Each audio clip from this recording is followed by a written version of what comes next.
What's a cash out refi? Why are all the books and podcasts talking about it? And how are all these online real estate investors able to buy multiple properties? Hi, my name is Amy. My husband and I are real estate investors. We're small time. We're about 5 years into investing in real estate. And this question was one of the biggest things we struggled with in the very beginning when we were reading all the books. The term was out there, but we had a really hard time grasping how people were using the tool of a cash out refi to grow their real estate business. So, just by definition, a cash out refinance, is a home mortgage product where you take out a new, larger mortgage than your current one, and the lender gives you the difference in cash.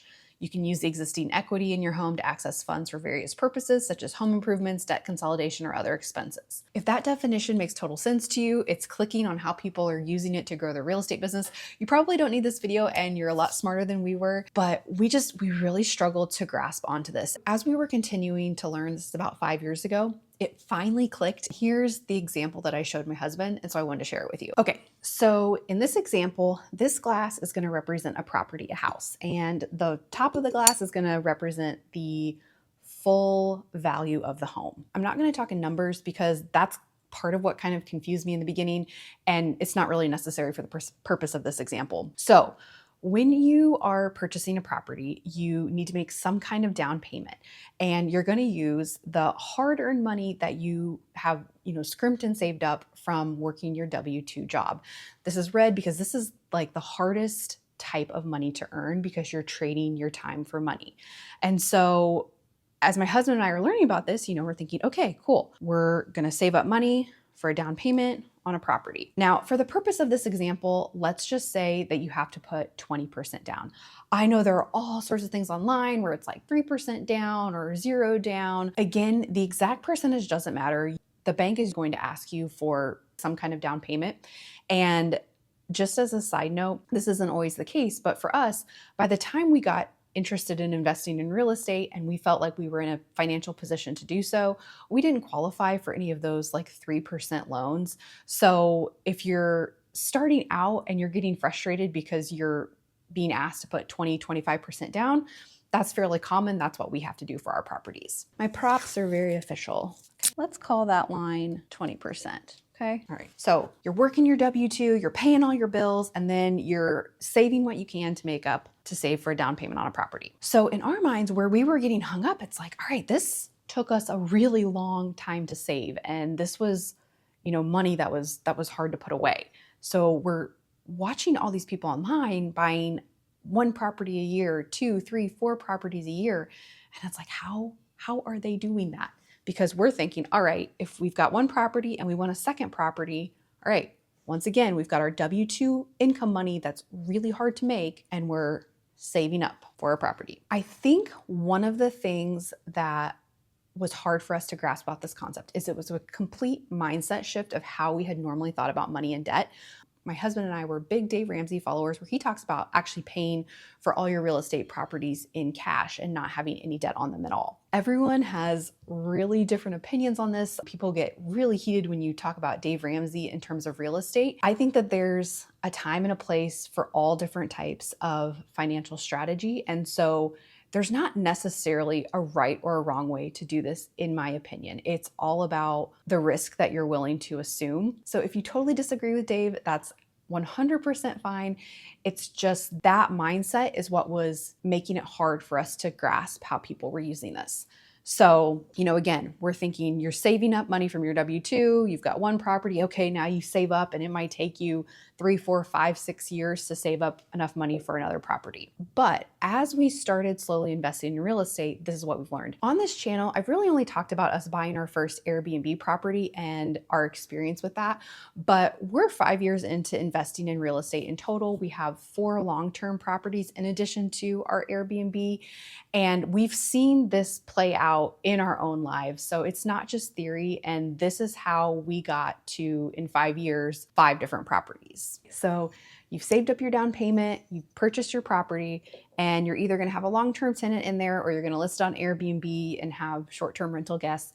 Either way, the tenant or the guest is going to be paying you money, and you're going to use that to pay your mortgage every month. And so that's going to go, some of that is going to go towards the debt pay down. Some of that goes towards taxes and insurance, but some of that's going to go to the principal amount. Now, this is easier money to make because someone is doing it for you. Month after month, you're going to chip away at that principal with money that other people are paying you. This might be a year, this might be 5 years, but either way, someone else is paying this, all right? And then as time goes on, you have appreciation. Now, this is the real estate secret sauce, and this is where things really start to snowball.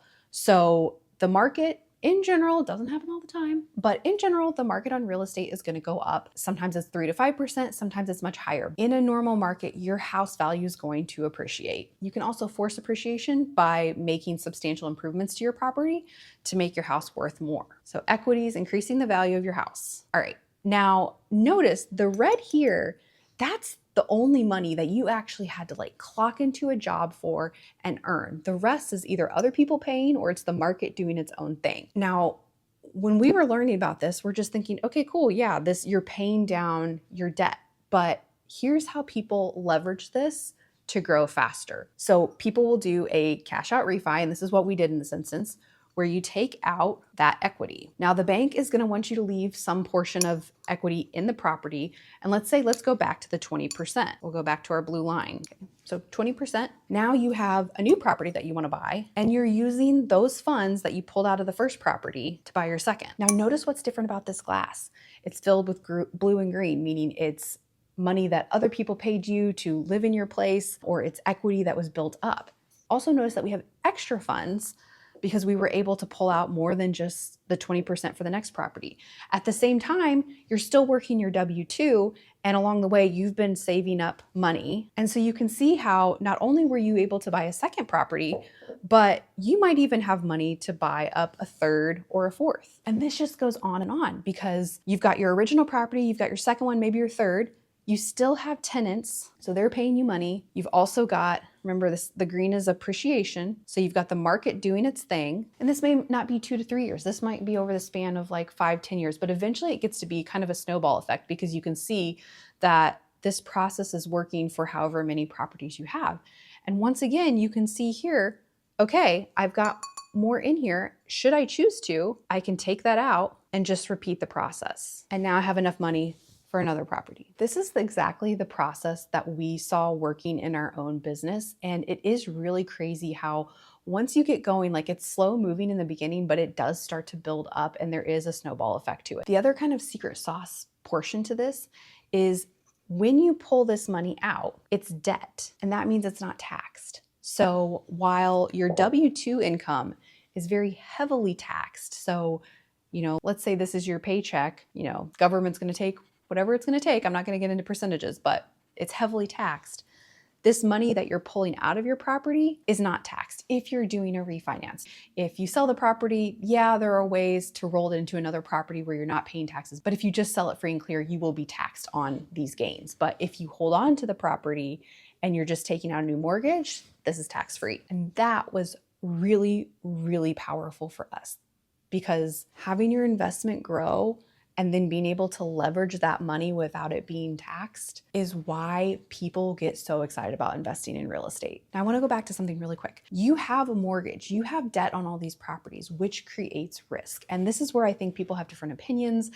People get really hot about this subject. It's personal finance. It's your business. So you have to do what feels comfortable for you, and you have to decide for your own situation how much risk you're willing to assume. For my husband and I, we still take a pretty conservative approach to debt in terms of like real estate investing. For us, that means that we have the funds to cover our property should something terrible happen. We could get kicked off of Airbnb, we could lose all our tenants, and we would be fine for quite a while and be able to cover the costs of those mortgages without having to sell the properties. And if we did need to sell the properties, we've got a very long runway to do so that we're not looking at foreclosure. We're not worried about that. I think what some people get really passionate about is if you grow too quickly and you don't have those funds to cover this, yeah, this can be a house of cards very, very quickly if you're living month to month and you need a tenant in there in order to pay your bills. So it's just something to note, be careful with it. I never want to be one of those real estate people online that's like, yeah, 0% down and buy 100 different houses. I think most of us, are interested in real estate and get into the business because we want financial freedom. We want a different life. We want a different life out of having to clock into that W-2 every single day. And so it's supposed to give you peace of mind. And just my perspective is that if you're so stressed because you're 1 or 2 months away from it all crumbling because of this strategy, that's probably not a good thing. But that's just my opinion. I hope this example was helpful. If you liked this video, if you could do me a huge favor and like and subscribe, it just helps me out with the YouTube algorithm. And I think that's everything. So until next time, bye guys.